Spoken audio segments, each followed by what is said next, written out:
Beaucoup de musulmans vous diront que l'islam d'aujourd'hui est le même que l'islam d'autrefois, d'hier. Je pense d'ailleurs qu'il y a un certain nombre de chrétiens qui diraient la même chose. Le christianisme d'aujourd'hui est le même que le christianisme des origines.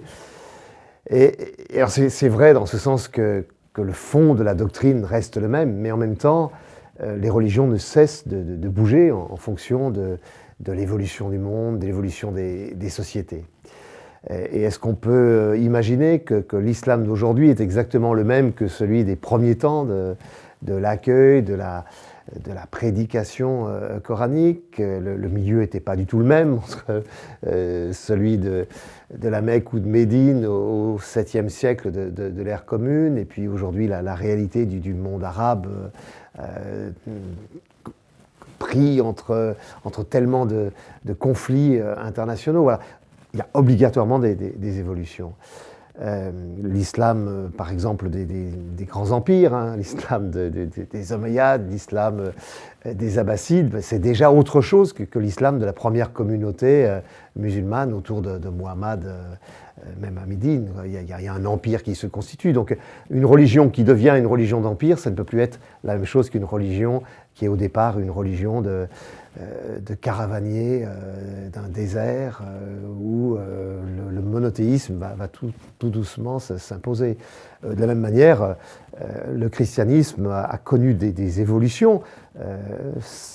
Le christianisme de l'Empire romain devenu chrétien, c'est plus tout à fait le christianisme des premières communautés chrétiennes, des premiers disciples de Jésus. Voilà.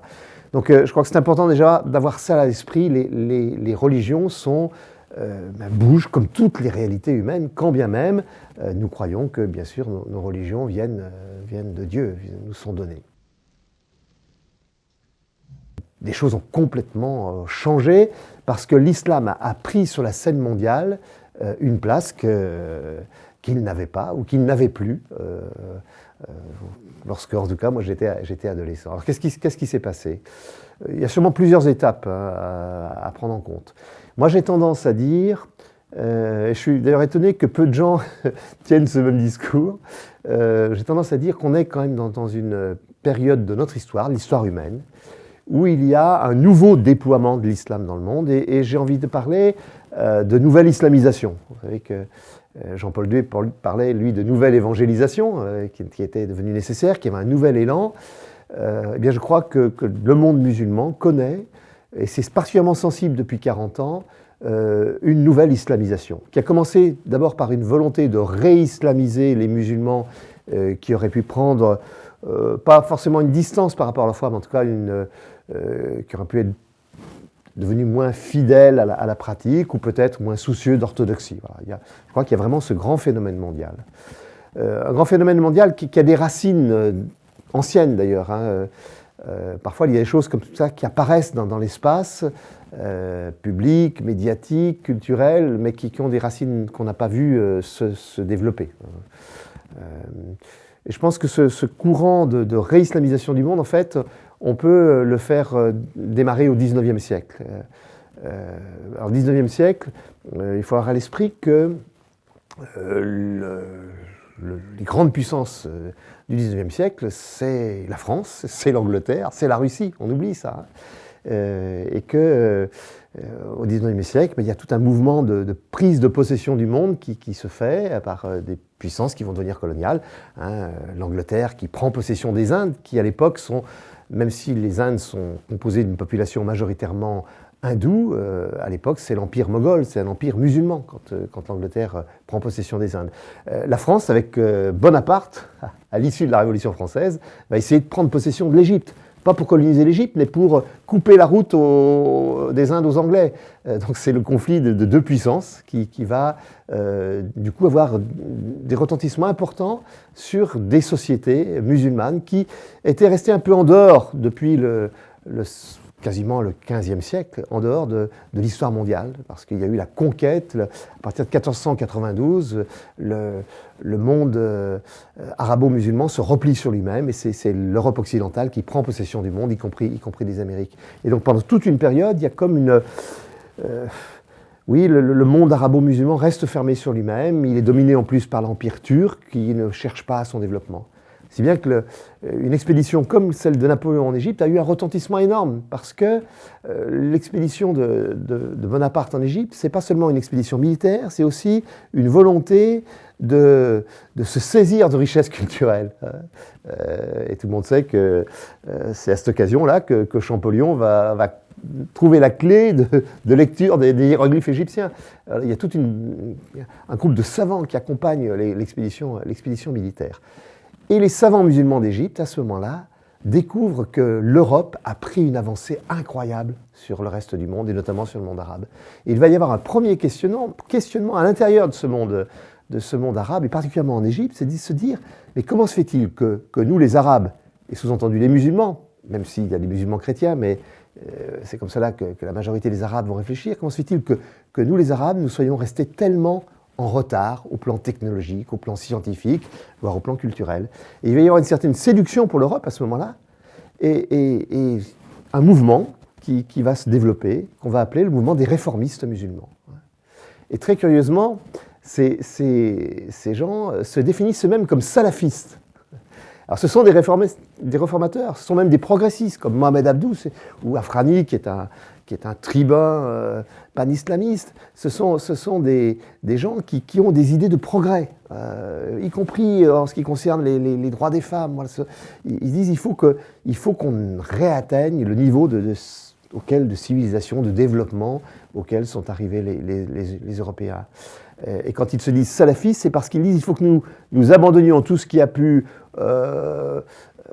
obscurcir l'islam, tout ce qui a pu l'entraver, et qu'on revienne à l'islam des origines. Un peu comme le mouvement de la réforme protestante a voulu revenir aux fondamentaux du christianisme en se débarrassant d'un certain nombre de choses, notamment de la tradition de l'Église. Voilà. Donc on a ce mouvement-là, mais ce mouvement-là, malheureusement, je peux dire malheureusement, il va être étranglé par deux réalités. Il va être étranglé par l'avidité de l'Occident, de l'Europe, qui veut s'emparer des richesses du Proche-Orient et qui ne va pas se saisir de cette volonté de développement qui aurait pu être un développement fraternel ensemble, quoi. C'est malheureusement pas ce qui s'est passé. Et puis l'autre étranglement de ce mouvement-là, c'est que des courants plus fondamentalistes, soucieux davantage d'orthodoxie et qui vont développer une rhétorique anti-occidentale, vont se saisir de cette tentative de la réforme. Alors je ne rentre pas dans les détails, hein, ce n'est pas ça qui me paraît le plus important.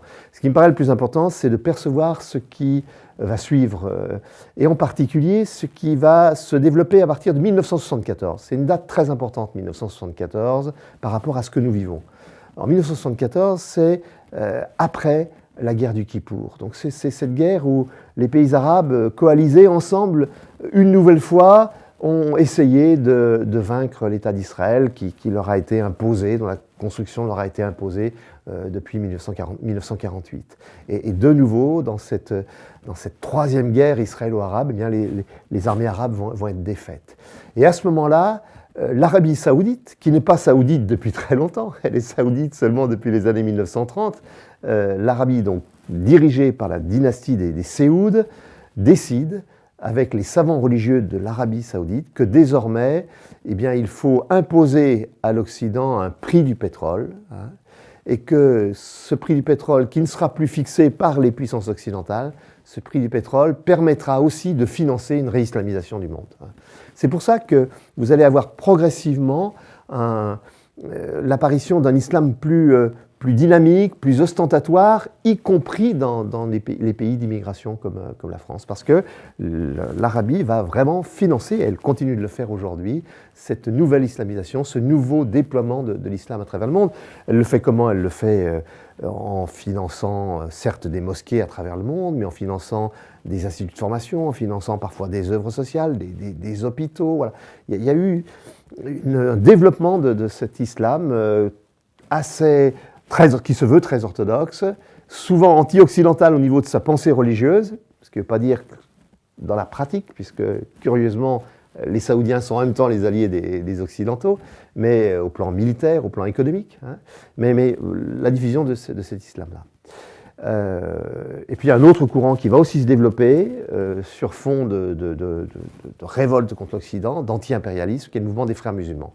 Alors je m'arrête sur ces deux mouvements parce qu'aujourd'hui, ils encadrent, on pourrait dire, l'islam du monde entier, à des degrés divers. Alors je reviens d'abord sur le mouvement issu de l'Arabie saoudite.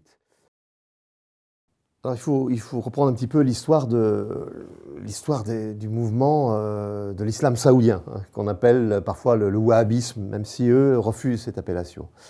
C'est un mouvement qui est né au XVIIIe siècle, on peut dire dans les rochers de l'Arabie, un savant, Ibn Wahb, qui va s'interroger sur le fait que les Arabes sont sous la domination des Turcs.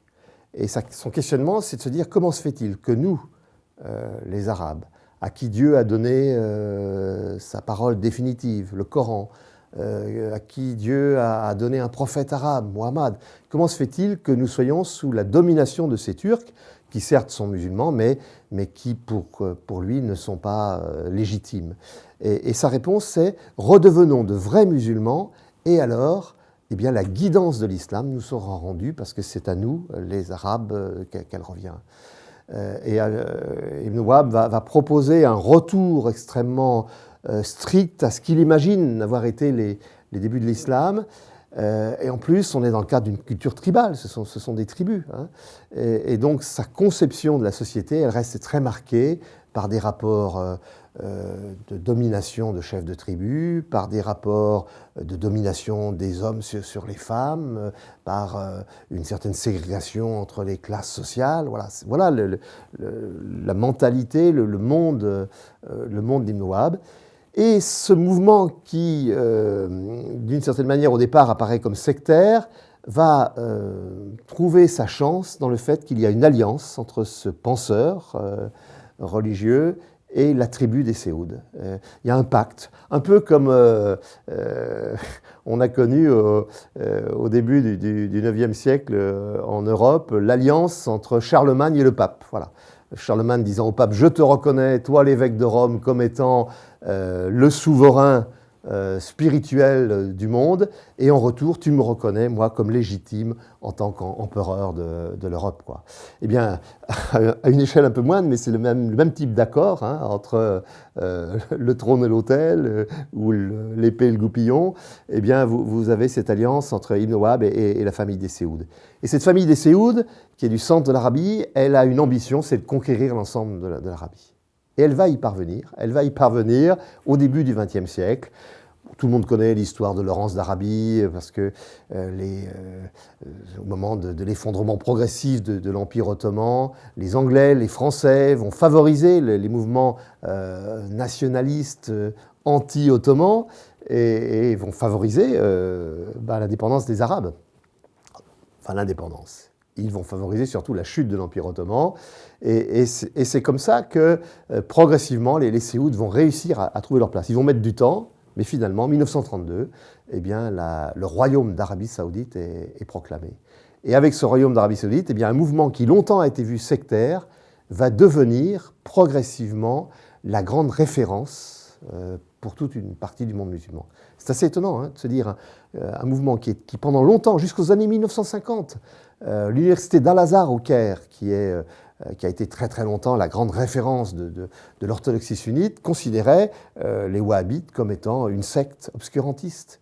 Or aujourd'hui, dans toute une partie du monde, on considère que la doctrine de l'Arabie saoudite est la bonne doctrine et l'orthodoxie.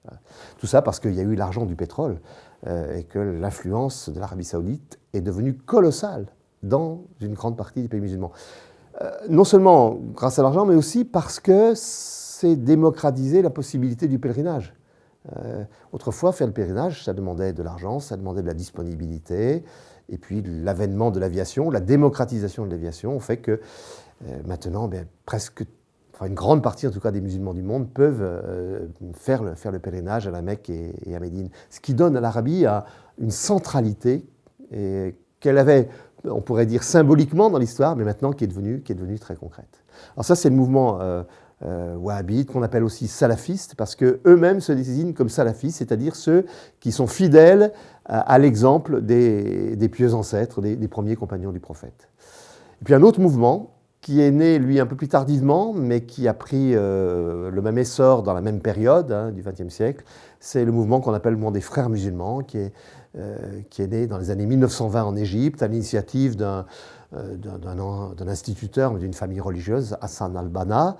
Et ce mouvement, alors c'est un mouvement qui est anti-impérialiste, qui est né justement dans une révolte contre la domination britannique sur l'Égypte. Depuis 1884, je crois, si je me souviens bien, l'Égypte était colonisée par les Britanniques. Et donc là, c'est un mouvement anti-impérialiste qui se réclame de l'islam en disant si nous étions de meilleurs musulmans, eh bien ces infidèles d'anglais ne nous domineraient pas. Donc redevenons de bons musulmans. La grande différence entre les frères musulmans et les wahhabites, c'est que les wahhabites sont très obscurantistes, je l'ai déjà dit par rapport notamment à la femme, qui pourrait être un être mineur. Ils continuent d'avoir le schéma de la société tribale comme étant un peu le schéma idéal de la société, alors que les frères musulmans ont un idéal de démocratie, alors qui n'est pas tout à fait la démocratie telle qu'on la conçoit en Occident. Ils ont un idéal d'égalité des hommes et des femmes, et ça c'est très important, parce que le mouvement des frères musulmans est très porté par les femmes. Ils ont un idéal de justice sociale. Quand on regarde les revendications des frères musulmans, souvent on se sent d'accord avec eux. Quand ils disent qu'il faut en finir avec les régimes corrompus, il faut en finir avec ceux qui sucent le sang du peuple, qui exploitent le peuple, et qu'il faut en finir avec l'inégalité, la marginalisation des femmes, on ne peut être que d'accord avec eux. Sauf que les frères musulmans ont aussi une pensée totalitaire, c'est-à-dire que pour eux, l'islam tel qu'ils le conçoivent doit dominer l'ensemble de la vie des musulmans, on pourrait dire de la chambre à coucher jusqu'au sommet de l'État.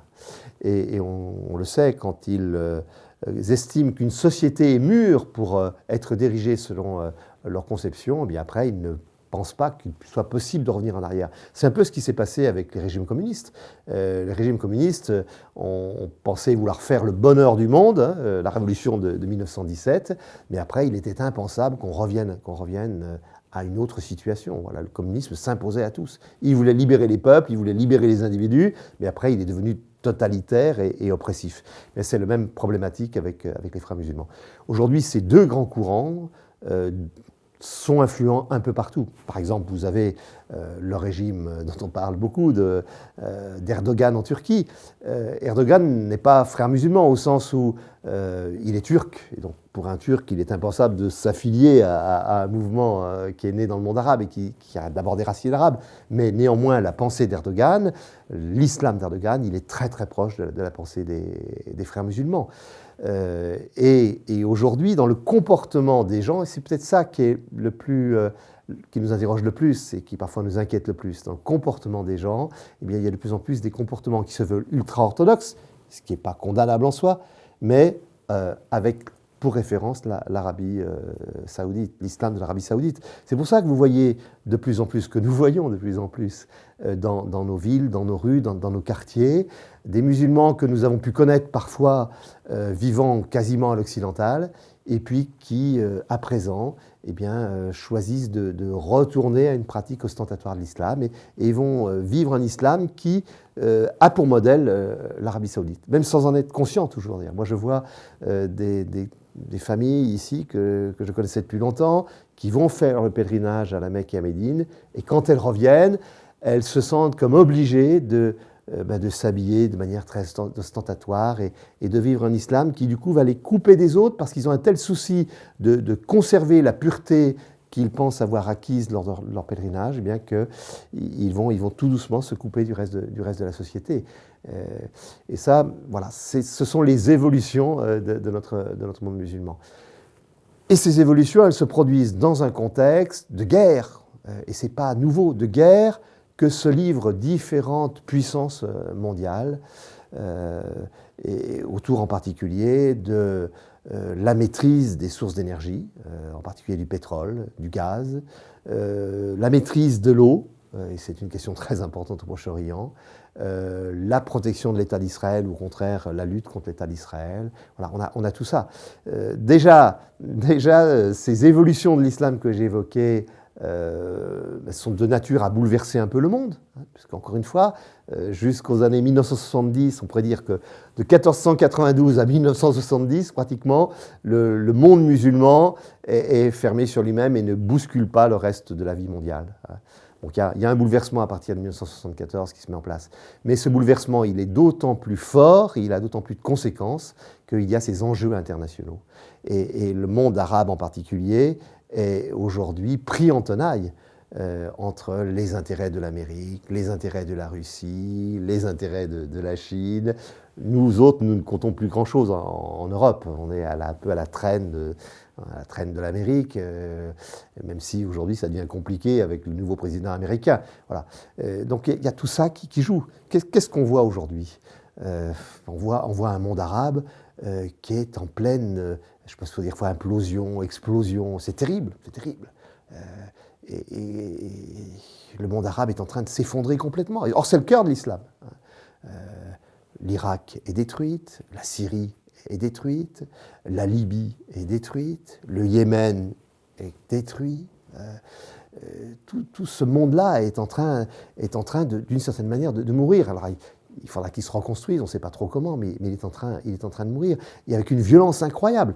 Quand on pense à la violence issue des mondes musulmans, il faut d'abord avoir à l'esprit que les premières victimes sont les habitants de ces pays, majoritairement musulmans, et aussi en partie chrétiens pour, par exemple, l'Irak, la Syrie, où il y a encore des communautés chrétiennes importantes, où il y avait, parce qu'il y a eu un gros exode. Voilà. Donc c'est ça qui est le plus terrifiant aujourd'hui. Et notre compassion, notre prière doit aller d'abord pour toutes ces populations qui sont terriblement crucifiées. Mais il y a des guerres dont on ne sait pas bien ce qu'elles vont donner, hein. D'autant plus qu'il y a des changements. Le changement de président aux États-Unis est une véritable interrogation parce qu'on ne sait pas bien quelle va être sa politique. On sait qu'il rompt avec le choix que Barack Obama avait fait d'une certaine réconciliation avec l'Iran. On sait qu'il est totalement acquis aux thèses israéliennes les plus ultras. Ça, on le sait, mais comment est-ce qu'il va concrètement mener la politique américaine aujourd'hui, on ne sait pas bien. Est-ce que c'est source de nouveaux conflits? Est-ce que ça va réamorcer de la violence dans un univers qui est déjà terriblement déchiré? Alors, parmi les grands conflits, je crois qu'il ne faut pas oublier qu'il y a le grand conflit entre l'Iran et l'Arabie saoudite. Il y a deux puissances régionales qui se font la guerre depuis des années par pays interposés. C'est souvent comme ça. Ça a été comme ça pendant toute l'époque de la guerre on appelait ça la guerre froide, entre les États-Unis et l'Union soviétique. Les deux pays ne s'affrontaient pas directement, mais ils s'affrontaient sur des terrains, et d'autres peuples en souffraient, sur d'autres terrains, sur les terrains qui n'étaient pas les leurs, mais des terrains où ils manipulaient les choses. Aujourd'hui, c'est ce qu'on voit. Pourquoi il y a cette guerre en Syrie? Parce qu'il y a un régime syrien qui est soutenu par l'Iran, et en face, il y a eu une opposition à ce régime syrien qui était soutenu beaucoup plus par l'Arabie saoudite, par le Qatar, par aussi Israël. C'est ça qui est tout à fait paradoxal, ou qui montre la complexité des situations. On pourrait penser aujourd'hui que tous les pays arabes sont contre Israël. Alors, au niveau verbal, on peut dire qu'ils le sont quasiment tous. Dans la réalité, c'est très différent. Dans la réalité, aujourd'hui, l'Arabie saoudite et Israël ont des intérêts communs parce qu'ils ont un gros ennemi commun qui est l'Iran. La Russie soutient depuis toujours la Syrie, notamment parce que la Russie, comme la France, s'est voulu longtemps et se veut encore, avec le retour de Poutine, se veut protectrice des chrétiens d'Orient. Et donc elle intervient à ce titre dans cette région du monde. Et elle a toujours été derrière le régime syrien. Et elle soutient aussi le régime iranien pour faire contrepoids aux volontés de puissance américaine. Donc on a ces jeux-là qui entretiennent les guerres. À un moment donné, les États-Unis d'Amérique ont cru qu'ils allaient pouvoir susciter des régimes démocratiques qui leur seraient alliés, en Irak en particulier, et puis ça a été l'échec. Donc maintenant, l'intérêt, c'est un peu cynique, mais l'intérêt des États-Unis, c'est que l'effondrement vaut mieux qu'autre chose. Et alors, le monde musulman est marqué par tout ça, bien sûr, parce que ça crée des révoltes, ça crée des colères. Et vous avez donc un islam qui est de plus en plus, on va dire un islam politique, c'est comme ça qu'on le définit. C'est-à-dire que le drapeau de l'islam devient une manière pour des peuples de retrouver leur dignité et de dire leur colère en face des grandes puissances, en particulier de l'Amérique. Et nous, on est pris là-dedans aussi, parce qu'on est les alliés des Américains, même si on ne sait pas ce que donneront les élections françaises, et qu'on voit bien que certains candidats, en particulier François Fillon d'un côté, Marine Le Pen de l'autre, sont pour plutôt une politique de coopération avec la Russie. Voilà. Mais on est dans un flou presque total, et qui explique la situation difficile d'aujourd'hui.